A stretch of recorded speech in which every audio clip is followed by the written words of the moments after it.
Good evening, my fellow Americans. It's been 343 days since the virus that has ravaged our nation tragically claimed its first life. On February the 6th in 2020, Patricia Dowd took her last breath at home under the California sun in Santa Clara. She was 57 years old, a beloved wife, mother, daughter, sister. She never knew she had the virus at the time when most folks never heard about the virus. But just like that, she was gone. And almost exactly 1 year later, nearly 400,000 of our fellow Americans have met the same cruel fate. Countless families and friends left behind with unrelenting grief and guilt, anger and frustration. And the emptiness felt by the loss of life is compounded by the loss of our way of life. During this pandemic, millions of Americans, through no fault of their own, have lost the dignity and respect that comes with a job and a paycheck. Millions of Americans never thought they'd be out of work. Many of them never even envisioned the idea, are facing eviction, waiting for hours in their cars to feed their families as they drive up to a food bank. Millions have kept their jobs but have seen their hours and paychecks reduced, barely hanging on as well. That's happening today in the United States of America. Just as in the midst of the dark winter of this pandemic, as cases, hospitalizations, and deaths spike at record levels, there is real pain overwhelming the real economy. One where people rely on paychecks, not their investments, to pay for their bills and their meals and their children's needs. You won't see this pain if your scorecard is how things are going on Wall Street. But you will see it very clearly if you examine what the twin crises of a pandemic and this sinking economy have laid bare. The growing divide between those few people at the very top who are doing quite well in this economy and the rest of America. Just since this pandemic began, the wealth of the top 1% of the nation has grown roughly $1.5 trillion since the end of last year, 4 times the amount for the entire bottom 50% of American wage earners. Some 18 million Americans are still relying on unemployment insurance. Some 400,000 small businesses have permanently closed their doors. And it's not hard to see that we're in the middle of the once-in-several-generations economic crisis with a once-in-several-generations public health crisis. The crisis of deep human suffering is in plain sight, and there's no time to waste. We have to act, and we have to act now. This is what economists are telling us. More importantly, it's what the values we hold dear in our hearts as Americans are telling us. A growing chorus of top economists agree that the moment of crisis, in this moment of crisis, with interest rates at historic lows, we cannot afford inaction. It's not just that smart fiscal investments, including deficit spending, are more urgent than ever. It's that the return on these investments in jobs, racial equity, will prevent long-term economic damage, and the benefits will far surpass the cost. A growing number of top economists has shown even our debt situation will be more stable, not less stable, if we seize this moment with vision and purpose. And so tonight, I'd like to talk to you about our way forward, a 2-step plan of rescue and recovery, a 2-step plan to build a bridge to the other side of the crisis we face to a better, stronger, more secure America. Tonight, I'll lay out my first step, the American Rescue Plan that will tackle the pandemic and get direct financial assistance and relief to Americans who need it the most. Next month, my first appearance before a joint session of Congress, I will lay out my Build Back Better recovery plan. It'll make historic investments in infrastructure, that Build Back Better plan. Infrastructure, manufacturing, innovation, research and development, and clean energy. Investments in a caregiving economy and in skills and training needed by our workers to be able to compete and win in the global economy of the coming years. Moody's, an independent Wall Street firm, said my approach will create more than 18 million good-paying jobs.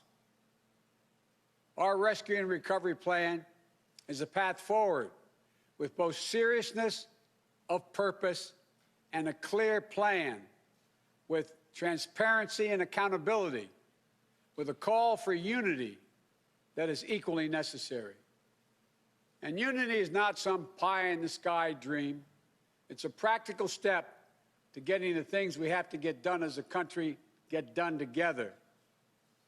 As I said when it passed in December, the bipartisan COVID-19 relief package was a very important first step. And I'm grateful for the Democrats, Republicans, and independent members of Congress who came together to get it done. But I said at the time, it's just a down payment. We need more action, more bipartisanship, and we need to move quickly. We need to move fast. Our rescue plan starts aggressively in order to speed up our national COVID-19 response.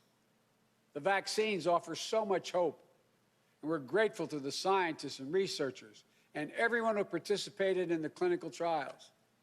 We're also grateful for the rigorous review and testing that has led to millions of people around the world already being vaccinated safely. But the vaccine rollout in the United States has been a dismal failure thus far. Tomorrow, I will lay out our vaccination plan to correct course and meet our goal of 100 million shots at the end of my first 100 days as president. This will be one of the most challenging operational efforts we have ever undertaken as a nation. We'll have to move heaven and earth to get more people vaccinated, to create more places for them to get vaccinated, to mobilize more medical teams to get shots in people's arms, to increase vaccine supply, and to get it out the door as fast as possible. We'll also do everything we can to keep our educators and students safe, to safely reopen a majority of our K-8 schools by the end of the first 100 days. We can do this if we give the school districts, the schools themselves, the communities, the states, the clear guidance they need, as well as the resources they need that they can't afford right now because of the economic dilemma they're in. That means more testing and transportation, additional cleaning and sanitizing services in those schools, protective equipment and ventilation systems in those schools. We need to make sure that workers who have COVID-19 symptoms are quarantined, and those who need to take care of their family members with COVID-19 symptoms should be able to stay home from work and still get paid. This will reduce the spread of the virus and make sure workers get the support they need to maintain their families. But we need about $400 billion in funding from Congress to make all of what I just said happen. It's a great deal, but I'm convinced we are ready to get this done. The very health of our nation is at stake. Our rescue plan also includes immediate relief to Americans hardest hit and most in need. We will finish the job of getting a total of $2,000 in cash relief to people who need it the most. The $600 already appropriated is simply not enough. You just have to choose between paying rent and putting food on the table. Even for those who've kept their jobs, these checks are really important. You see, if you're an American worker making $40,000 a year with less than $400 in savings, maybe you've lost hours, or maybe you're doing fewer shifts, driving a truck or caring for the kids or the elderly. You're out there putting your life on the line to work during this pandemic and worried every week that you get sick, lose your job, or worse. $2,000 is going to go a long way to ease that pain. We'll also provide more peace of mind for struggling families by extending unemployment insurance beyond the end of March for millions of workers. That means that 18 million Americans currently relying on unemployment benefits while they look for work can count on these checks continuing to be there. Plus, there will be a $400 per week supplement so people can make ends meet. This gets money quickly into the pockets of millions of Americans who will spend it immediately on food and rent and other basic needs. As the economists tell us, that helps the whole economy grow. We'll also tackle the growing hunger crisis in America. As I speak, and the Vice President-elect has spoken to this many times, 1 in 7 households in America, more than 1 in 5 Black and Latino households in America, report they don't have enough food to eat. This includes 30 million adults and as many as 12 million children. It's wrong. It's tragic. It's unnecessary. It's unacceptable. So we're going to extend emergency nutritional assistance for 43 million children and their families enrolled in the SNAP program through the rest of this year.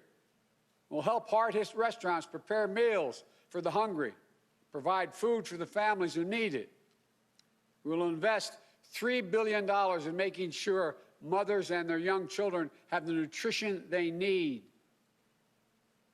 This will not only meet our moral obligation we have to one another, but will also spur our economic growth, get restaurants and workers back on the job.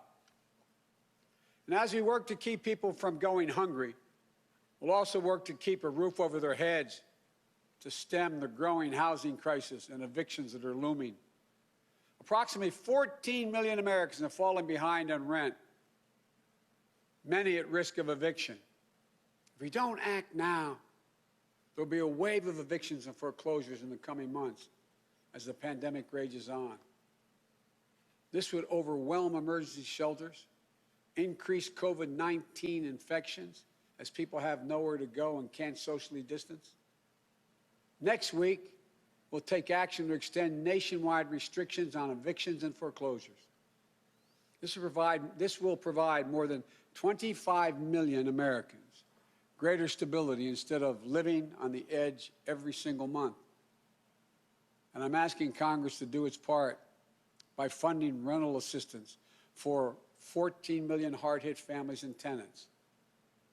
It will also be a bridge to economic recovery for countless mom-and-pop landlords.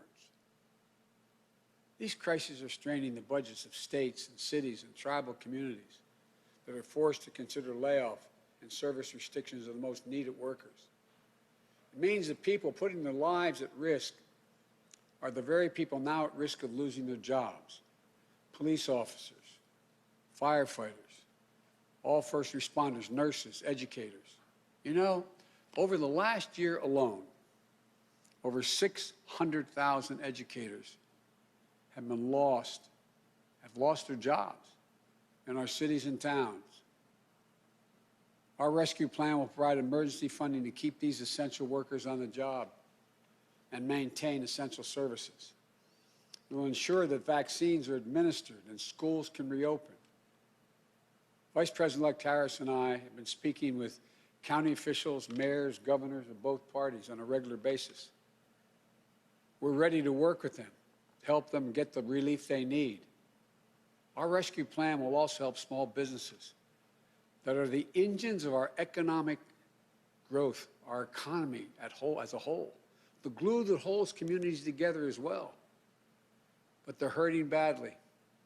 And you realize they account for nearly half of the entire total U.S. workforce. Our rescue plan will provide flexible grants to help those hardest hit small businesses survive the pandemic, and the low-cost capital that will help entrepreneurs of all backgrounds create and maintain jobs, plus provide the essential goods and services that communities depend upon. Last week, I laid out how we'll make sure that our emergency small business relief is distributed swiftly and equitably, unlike the first time around. We're going to focus on small businesses on Main Street.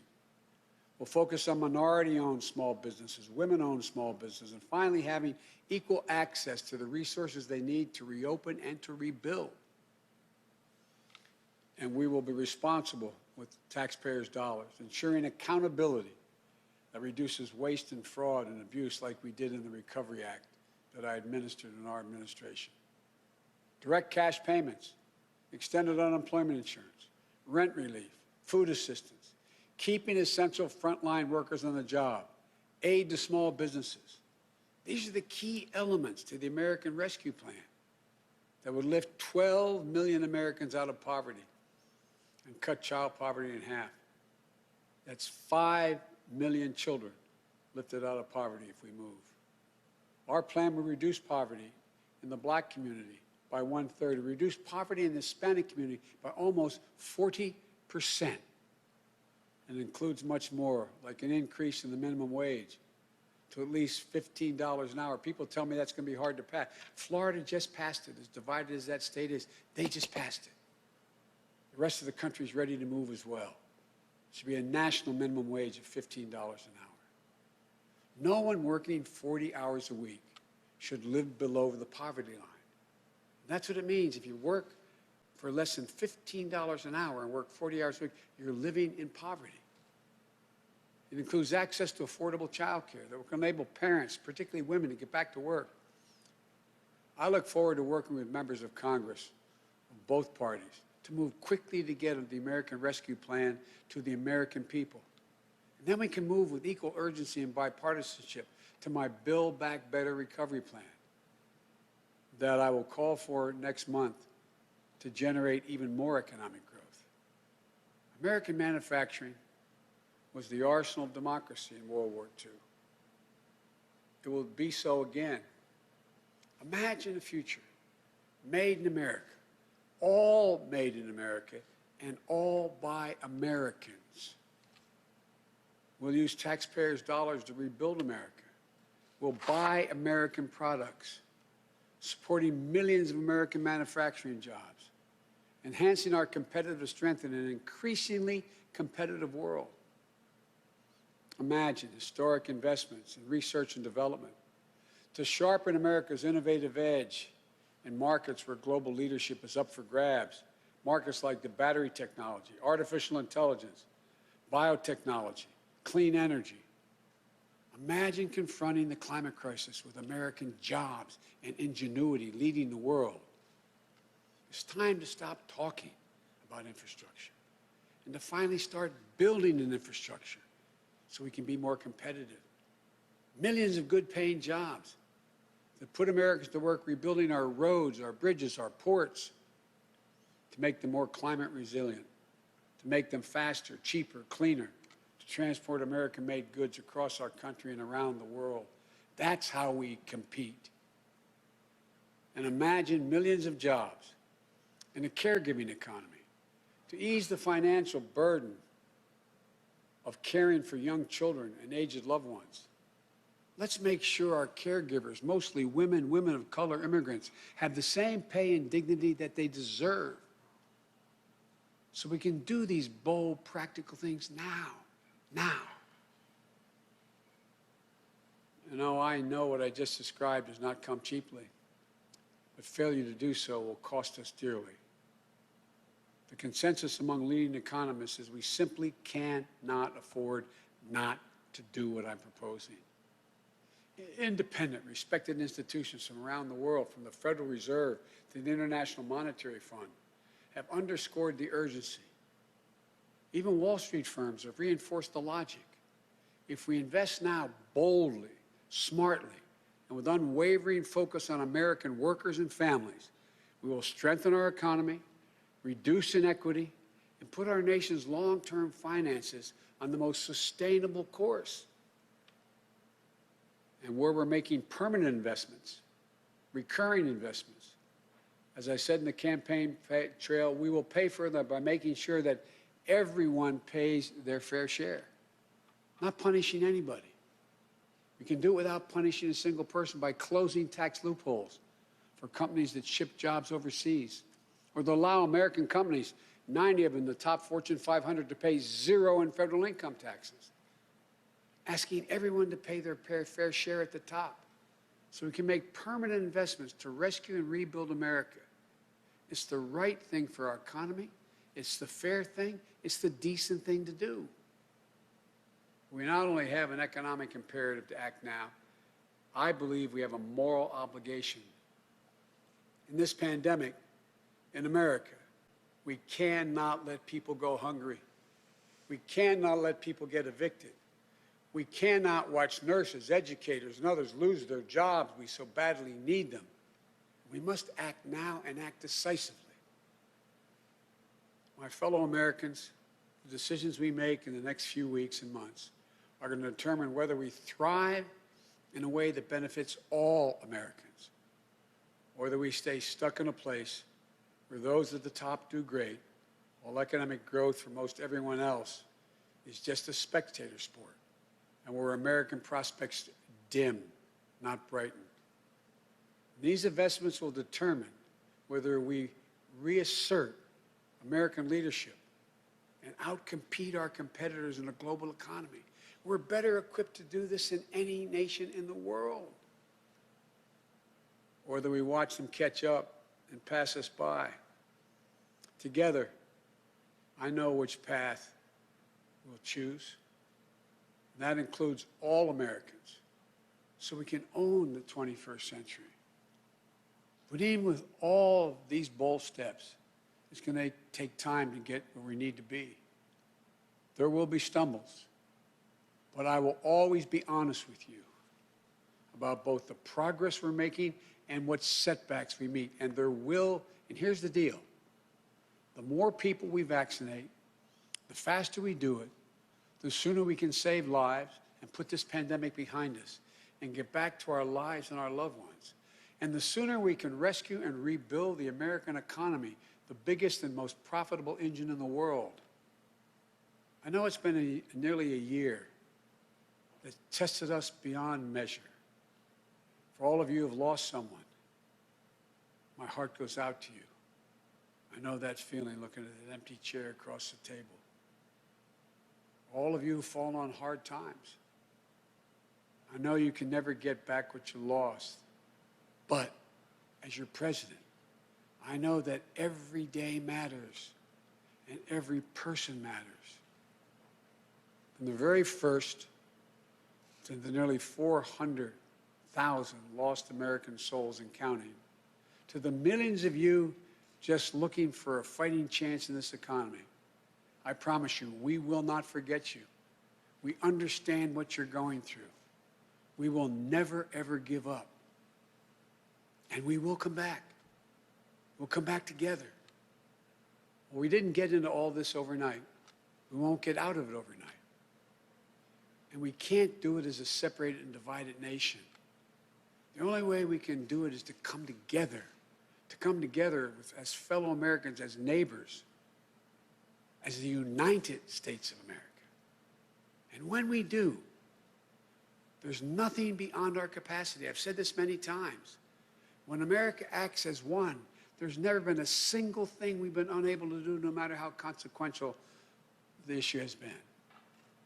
Out of all the peril of this moment, I want you to know, I give you a word, I see the promise as well. We've seen clearly what we face now. And I remain so optimistic about America. As optimistic as I've ever been. We have everything we need, but the will must be demonstrated.